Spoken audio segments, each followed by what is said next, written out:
Hey guys, welcome back to my channel. আজকে আমি গিয়েছিলাম আমার ভাইজি অন্নপ্রাশন বাড়িতে, আর সেখানে আমি কি খেয়েছি তোমার সাথে শেয়ার করি। প্রথমে ছিল তপসি ফ্রাই, সসতেই ভীষণ সুন্দর লাগছিল। পরে আমাদের দিয়েছিল মটরশুঁটির কচুরি আর চানা মশলা। দেখতেই পাচ্ছ মটরশুঁটির ভিতরটা পুরো পুড়ে ঠাস। আমি একটা কচুরি খেয়েছিলাম, এরপরে দিয়েছিল ভাত, তার সাথে ভেজ ডাল, আর এরপরে দিয়েছিল চিপস। আমার মতো কি এইভাবে খাও আমাকে কমেন্টে জানাও। এরপরে ছিল কাতলা ভাপা, যেটা আমার মোটামুটি লেগেছে। এই যে দেখছো, এটা হচ্ছে আমার বৌদি ফ্রিজটাকে। আর এরপরে ছিল বাদশাহী পোলাও, তার সাথে চিলি পনির। এটা চিলি পনির নয়, এটা হচ্ছে চিলি ফিশ।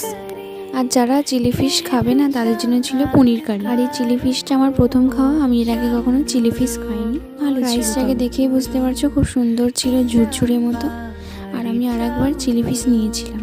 এরপরে ছিল চাটনি, পাঁপড়, আর পায়েস করবে না, পায়েসটা এত গরম ছিল মনে হচ্ছিল কড়া থেকে সোজা আমার থালায় কেউ দিয়েছে। আমার রীতিমতো জিভটা পুড়ে গিয়েছিল। ছিল ক্রিম চপ, ক্রিম চপটা বেশ সুন্দর খেতে ছিল। আর তারপরে ছিল মধু মালঞ্চ, যেটা আমার ভিডিও করা হয়নি, ওটাও ভালো ছিল। এরপরে ছিল আইসক্রিম আর হজমোলা।